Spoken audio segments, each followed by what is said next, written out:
Assalamu alaikum warahmatullahi wabarakatuh. This is Muhammad Atif and this is a summary of today's lesson.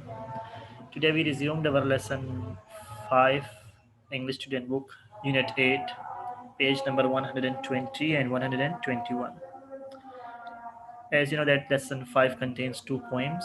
The first poem is A Visit with Mr. Tree Frog and the second poem is If I Were a Sloth.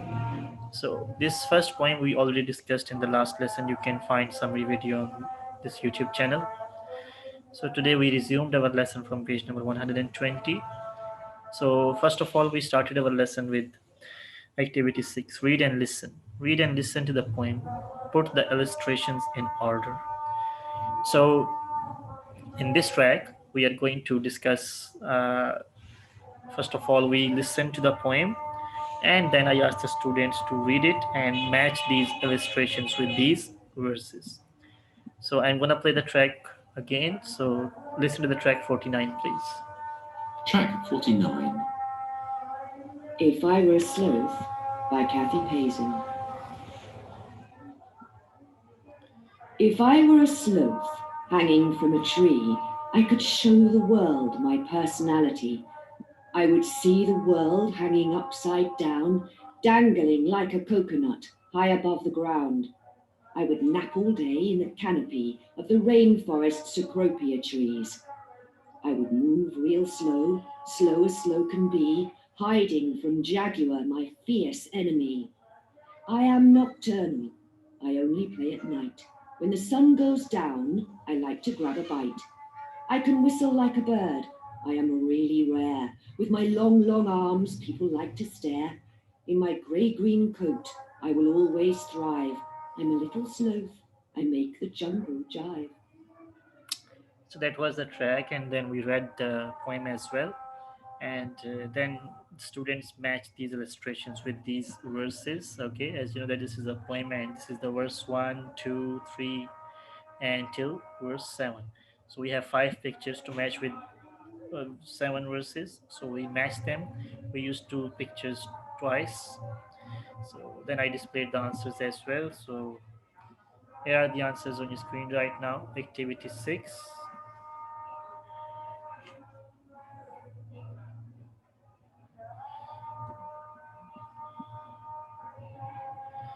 Then we discuss the next activity, activity 7, action verbs. We have these action verbs: hang, move, play, whistle, and stare. And I explained this activity to the students that they have to use these action verbs from the poem in correct form of the verb to complete the sentences. Use your dictionary to check the meaning. So I asked the students to read these sentences and use the correct form of these action verbs to complete these sentences. So we discussed one by one each and all these sentences in the class, and then we discussed the answers as well. So here are the answers on your screen right now.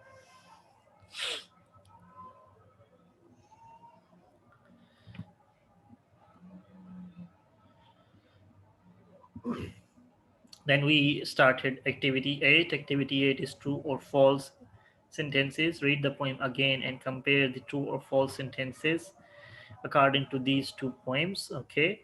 So the first sentence was they both live in the rainforest. So this sentence is true. They are both poisonous. So this is false. They are both nocturnal. That's true as well. And they both make strange noises. That's false. I explained the students what means by nocturnal. Nocturnal are the animals that wakes up at night and sleeps at the daytime. Okay, because they are nocturnal, so they hunt and look for the food at night. So then we discuss the answers as well. So here are the answers on your screen right now.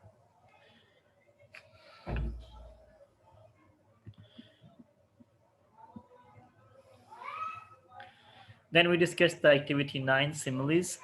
We compare two things by using the word like. Okay, so I asked them to compare these sentences with their own things. Okay, the rest of the sentence you can complete by yourself. Like these are 2 examples. They pop up like snaps, dangling like a coconut. So they match the dangling of sloths with a coconut. and they match the eyes of tree frog with snaps. So complete the similes below using your own words. So I ask the students to use their own word. The sloth is furry, like a blanket or like a sheep or like anything. You can use your own comparing word to explain how furry they are. Lazy. So you can say the sloth is lazy like a turtle or any other lazy thing around you. The frog is green like a grass or green like my coat or any green object around you that you think that can describe or show the resemblance or with frog. So the students participated really well and they've enjoyed this activity because in this activity they used to compare and use similes. So then we discussed right more similes about the sloth and the tree frog. So this is also open-ended answer. So the students completed it accordingly. So you can also complete it as well. That's all for today's lesson. Thank you very much for your participation. Have a good day.